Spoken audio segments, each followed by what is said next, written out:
Hey everybody, my name is Dennis Wager and I'm from Apex Rock Breaking Solutions. I'm coming to you today from Coquitlam, BC, here in our office, and we're going to be putting out a video every day for about a week, and the whole idea behind the series of videos is going to be everything you need to know about expanding grout, how to do drill patterns, how to select a brand, etc., so that you can be comfortable and have success in your jobs.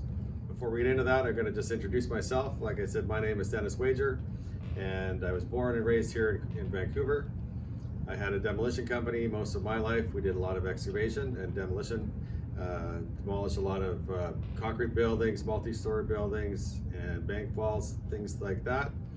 And I'm also a licensed blaster, and I am a trainer in explosives as well. And I am very fortunate in my career. I get to be involved in a lot of different types of projects, from a homeowner with a rock in their front yard that they're tired of pushing the lawnmower around, to big tunneling projects or big river blockages where we'll be called in to consult on how to move the rocks out of the river to let the salmon spawn again. So let's talk about expanding grout. What's the difference between different grouts from brand to brand, product to product? Every grout is the same basics. It's a powder, comes as a powder inside of the boxes. You get plastic bags, 11-pound bags of grout. Each box contains 4 bags, and the small box here contains 1 bag. But it's basically a powder that is the base chemical of calcium oxide and some other additives to it. Are all grouts the same? A lot of people ask me, and the answer is no, they're not all the same. Some grouts are actually quite cheap and don't work very well. They don't have much pressure and don't really do a good job, and you should avoid them. While on the other hand, some grouts are really good, high quality, and work really well.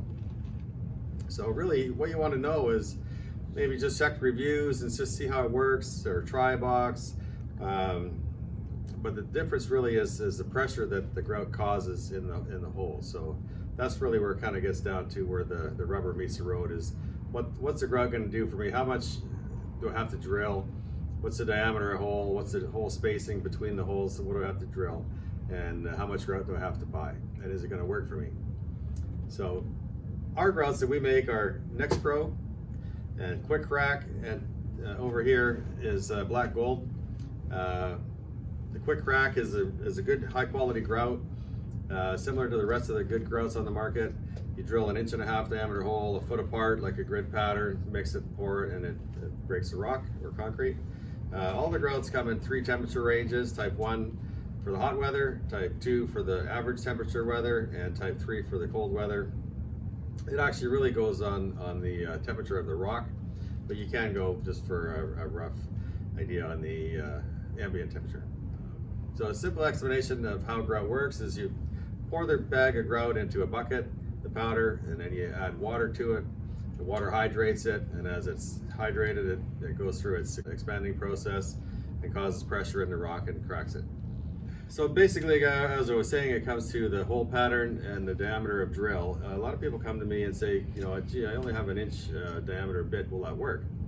Or even smaller sometimes. So the smallest diameter that you can really go is 1 inch, and the biggest diameter that you can go is 2 inch. So the recommended drill size is 1.5 inches with a foot by foot pattern. If you increase the diameter of your hole, even go to 1 5/8 inches or 1 3/4 inches, it'll speed up the process because it creates more pressure in each hole. And also it'll allow you to space your holes out further apart if you want to as well, because you're creating more pressure per hole.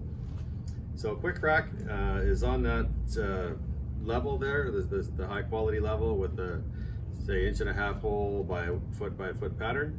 Where Next Pro is a stronger product so that you can space your holes out further apart. With Next Pro you can go out to 16 by 16. And then with Black Gold, it can go into a 3-inch or 4-inch diameter hole. We slowed the reaction time down on it to prevent blowouts, because blowouts are a problem when you get into large diameter holes. That's why the limitation for drill hole sizes on these products are 2-inch. But Black Gold, you can go to 3-inch or 4-inch holes. And in a 3-inch hole, you can space your holes out 5 feet apart. And with a 4-inch hole, you can space your holes out 7 or 8 feet apart. And once you get into big jobs like house excavations where you're going to take out a lot of rock, or basements, it really reduces your cost. Not only your cost in grout, but also your cost in drilling. And drilling is really most of the money. Like If you're going to do a job that's say a $10,000 job, you might have a couple grand in grout, but 8 grand in drilling. So the drilling is a pretty important key factor to keep in mind. Thanks for watching.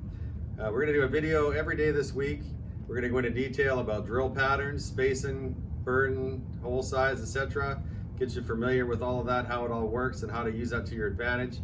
Mixing and pouring and relief, how to create relief if you don't have it, the importance of the right temperature product for the right temperature you're working in, and we're also going to do myth busting a few rumors. We're going to talk about 5 common mistakes that people tend to make in this industry with expanding grout and how to help you avoid those.